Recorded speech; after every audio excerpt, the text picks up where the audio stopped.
Hi everybody, it's Tammy and welcome to my new series, Bionicle Breakdown, where we take a piece of Barnacle media and see how it connects and references the rest of the Barnacle franchise, both before and after release. It's like time travel. Today we are looking at Barnacle and indeed the LEGO Company's debut feature-length movie, Mask of Light. Let's get cracking, shall we?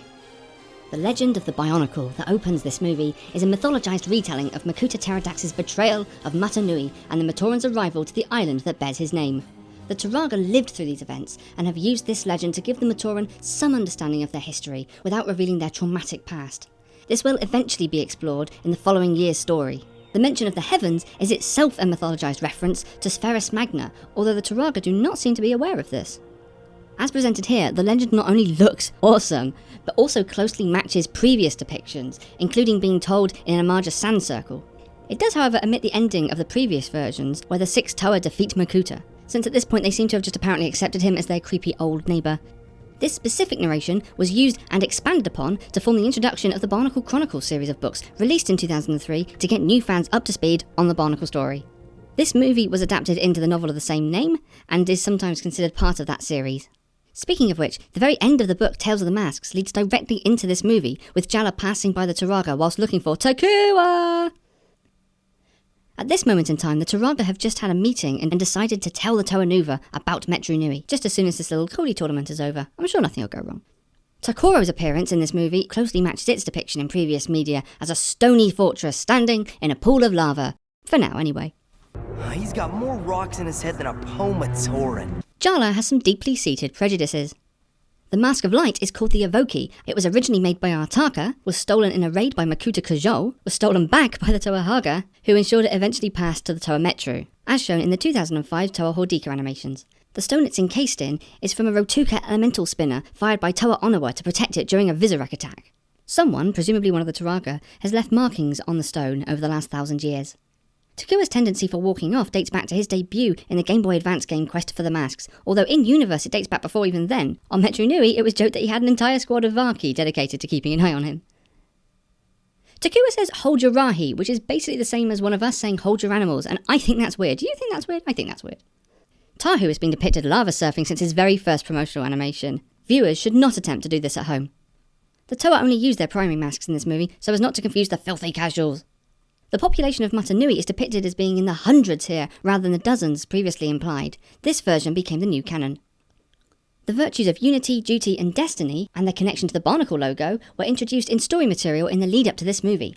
The symbol would later be revealed to also refer to Mata Nui's mission to reform Spheris Magna. How Garkuro earned their place in the Koli tournament is shown throughout Monog 2, and Jala may be regretting letting Hali train in strength from Kiahi. Copper masks are rare collectibles released in 2001, and their mention in the movie is consistent with their previous description as sports trophies. This form of Koli was inadvertently invented by Huki during the Borok siege of Garkuro. Coincidentally, all of the players in this match were present during that event.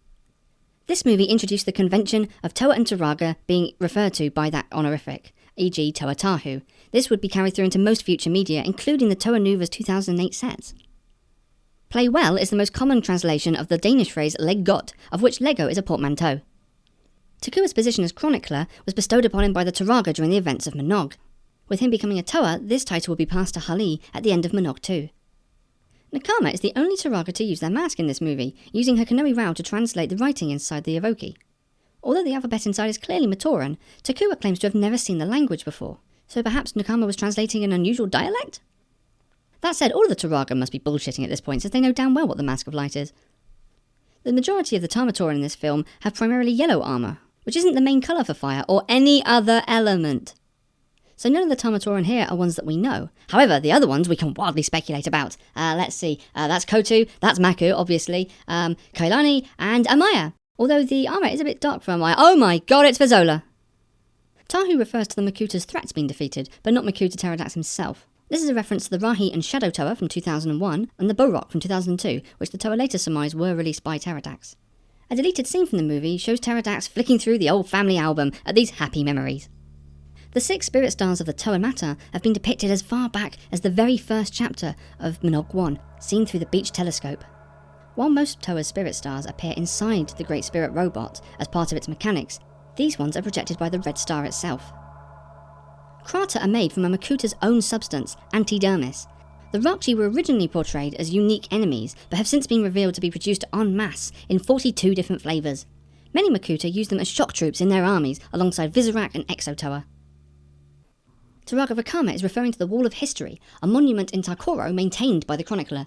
This was also a name of the section of the Barnacle website that featured recaps of previous story years.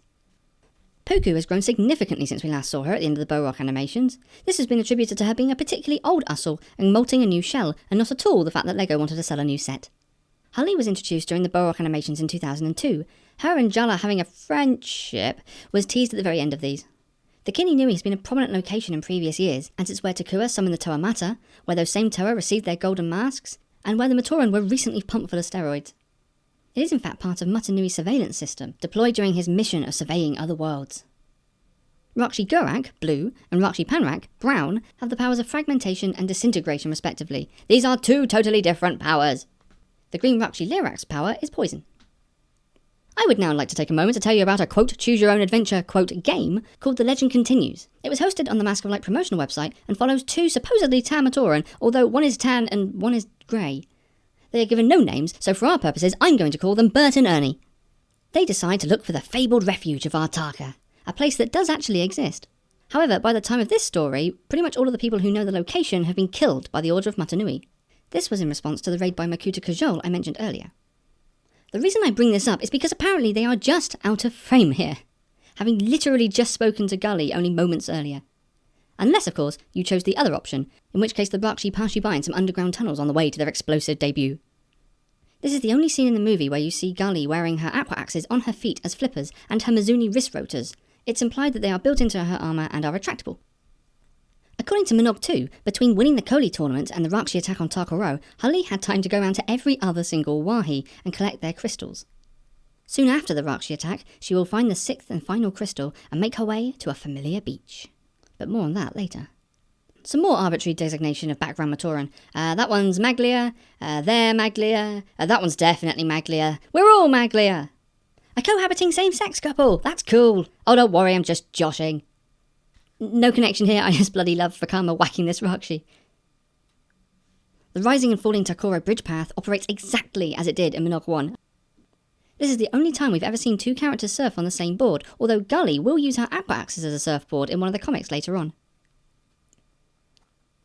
Tahu loses his Suva and all of his secondary masks as Takoro sinks. Luckily his Nuva symbol was recovered.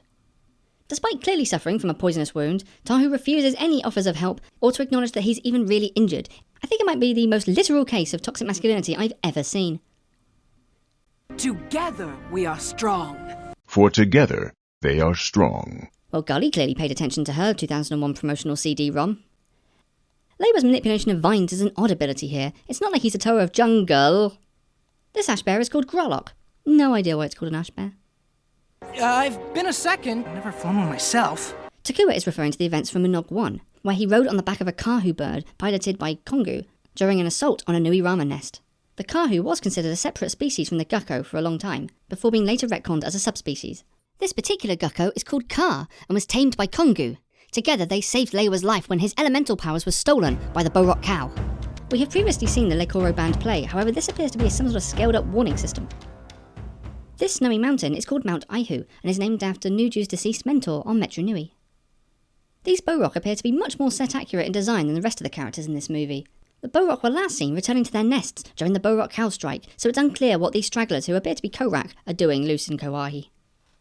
This is so trivial, but Kopaka's shield is mounted on his arm rather than being handheld, and his arms are symmetrical, which was depicted in the Bohrok cow animations and is a change from the original set.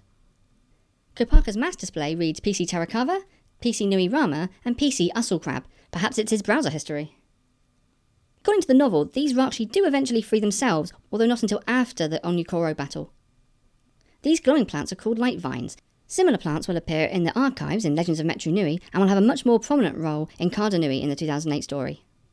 According to The Legend Continues, Bert and Ernie have just had an encounter with Spooky Eyes Makuta, before then bumping into Takua literally in the middle of this scene. These Rahkshi are Vorak, black, Kurak, white, and Turak, red. Their powers are energy drain, anger, and fear, respectively. Aware that they were appearing in a feature film, Pohatu and Onua have had reconstructive surgery due to the pressure to adhere to mainstream society's standards of an ideal body shape. More seriously, this movie introduced a number of features that were later incorporated into the wider canon, including hands, heart lights, and the first explicit depiction of organic tissue. The so-called Nuva leg piece is shown here to be armour that sits on top of the original Toa Mata leg. Sadly, this can't be replicated with the physical pieces. This elemental attack from Onua is very similar to one shown in the final battle of Monarch 1. Tahu's unchecked issues have left him vulnerable to radicalisation by a literal embodiment of anger and rage. This film is on the nose with its social commentary. It's basically a follow-up to Fight Club. Tahu's poisoned Helnuva mask was released as a collectible throughout 2003. Some fans have interpreted this scene as Lewa accessing fire powers through Tahu's magma sword. It's actually quite ambiguous what's going on, although it's implied that they are using their combined elemental powers as part of the healing process. This was the first appearance of Gully's healing power. It would appear that the water is a means of channeling a small amount of Toa power to restore Tahu. This was in fact a technique used by some of the Toa to cleanse the infected masks from Rahi during 2001. Gully is drained, no pun intended, by such a concentrated use of her power, and her armour turns noticeably duller in colour. She restores her energies from a nearby river. Now, the comics present a surprising amount of action taking place off-screen during the events of this film, and it's difficult to reconcile all of these events exactly without some continuity errors. Some of these events may have taken place before or after the Battle of Onu Koro. So, in comics 13 and 14, Tahu, Gully and Lewa are travelling from Tawahi towards Pokoro when they are ambushed by the first three Rakshi, who subdue them. Those Rakshi then travel to a cave in Powahi that is full of krater and unleash them on Pohatu, Onua and Turaga Whenua. The first three Rakshi meet up with their newly released brothers and ambush Kopaka, who is at a nearby meeting spot. Eventually, Tahu, Gully and Lewa catch up to reinforce him and then join their brothers in the krater cave, as the Rakshi disengage to pursue the Herald. In comic 15, Tahu, Lewa and Kopaka pursue the Rakshi to Lewahi, where they find some of the Matoran have had their masks infected by a shadow krater, and they have to face the Rakshi Kaita. Pohatu's climbing claws are erroneously shown here as a pair of Kodan balls, unless of course he's had a second pair all this time just as a backup. This scene is the only appearance of Onua's Quake Breakers in the movie, although they can be seen in promotional art. This may be because they are basically long chainsaws and parents might get a bit, iffy. Hali is actually nearby during this fight, as she was transported to Kininui by a device on the Tawahi beach. The Kanohi Evoki is infused with Toa energy, which triggers Takua's transformation into Takanuva. Takua's status as a Matoran of Light, an Avmatoran, wouldn't be confirmed until their introduction in the 2008 story. Takanuva's armour here is mostly gold, with the chest and silver sections in silver. This differs from the set version, which is white and gold. The set version is canon. Takanuva's Toa tool is called the Staff of Light. He would later have it confiscated in the Kingdom alternative universe. For years, Takanuva's destiny was a source of confusion for fans, as he neither awakened Matanui, which was achieved by the Toa Nuva, nor did he bring about the final end of Makuta Deradax. Greg Vashti has revealed that his intention for Takanuva was to play a pivotal role in the war on Spherus Magna between Valika and the other great beings. This vehicle is called the Asanui. The plans to build it were already in Takanuva's mind and were unlocked when he became a Toa. It's built from both Rakshi and Bohrok cow parts. I guess on an otherwise technologically barren island, one occasionally has to make do with riding on the corpses of one's enemies. The Karata inside are guiding it to Makuta's lair, the Mangaya. This is not the first time that he's been down here. He actually found an access route as a Matoran. Speaking of which, guess who's beaten Takanuva to Makuta's lair? Why, it's Bert and Ernie! I'm not kidding. They show up, yell at Makuta for a bit, and then are literally interrupted by Takanuva crashing into the door. They flee, and must have taken a wrong turn, or 5, because when they get back to Kininui, they're the only ones there. Apparently they missed the massive crowd of people heading in the opposite direction. Matanui will be awakened this day. Apparently Takanuva's definition of this day includes 3 years and a flashback arc. Makuta Deradax says that his duty is to the Kanohi Krakan, the Mask of Shadows. This never gets picked up on any future story material, but it does hint at a direction the creative team was considering. As Takanuva attempts to pull the Krakan off Deradax's face, he is hammered with shadow blasts by the mask's own self-defense mechanisms. This merged being is called Takuta Nuva, apparently, and wears the light of mask and shadow, which is definitely this way round. Jala has left an imprint on his mask, which can be used to revive him. The mask previously held an imprint of Turaga Lakan, the previous wearer of the mask, but it has long since dissipated, and I do not have time to go into the details of the Red Star. Deradax intended all along to appear defeated during this encounter, as he required the Matoran to return to Metru Nui as part of his plan. He did not, however, plan on becoming merged with the Toa or being crushed under a door. He will remain in his gaseous antidermis form for the next several weeks, until the Paraka arrive. There they will find the Kanohi Krakan, the remains of his shattered armour, as well as the Staff of Fusion. After accidentally splitting one of their party into 2 beings, Deradax will manipulate them into travelling to Voya Nui. We've no real clue about the mechanism used to revive Takanuva here, although a cool detail is him briefly appearing as a Matoran again. In the novel, he simply emerges from the dust of the doorway. This shot is the best look we get at Taraga's Nuju, Matau and Wenua, who do not speak in the film. So this may just look like another enclosed chamber, but it's actually the balcony that the film ends on, only in darkness at the moment. If you don't believe me, watch the very final shot of Web of Shadows, which takes place on this balcony and shows it from a top-down view. This might be obvious actually to some, but I've watched these films 100 times and I've only just noticed this. This final scene is the very first appearance of Metru Nui in any medium, although it has previously been mentioned by the Turaga. Even from a distance, it looks quite different to its other depictions, and honestly confused the hell out of me as a kid. What might have helped would have been the special version of the movie broadcast in Australia around the time of the release of the second movie, which featured some clips from that movie, whilst Wakama gave an extended narration over the end, tying it in. This ending sets up a framing device that will be used in 2004 and 5 for the Turaga to tell a story in flashbacks, before the story is continued more substantially in 2006 with the Legend series of books.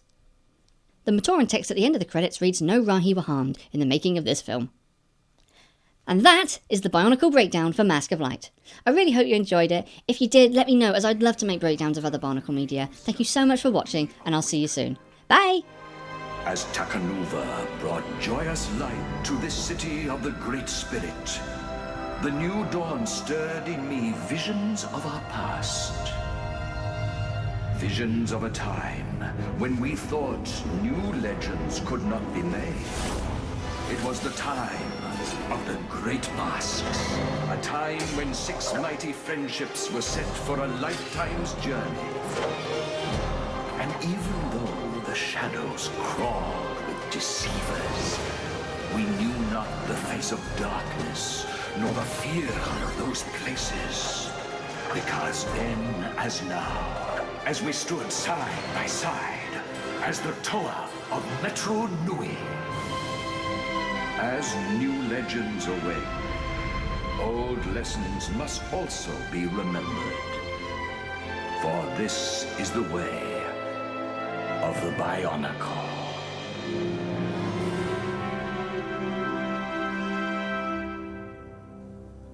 You may have noticed that I didn't mention the video game based on this movie. It's non-canon and shit.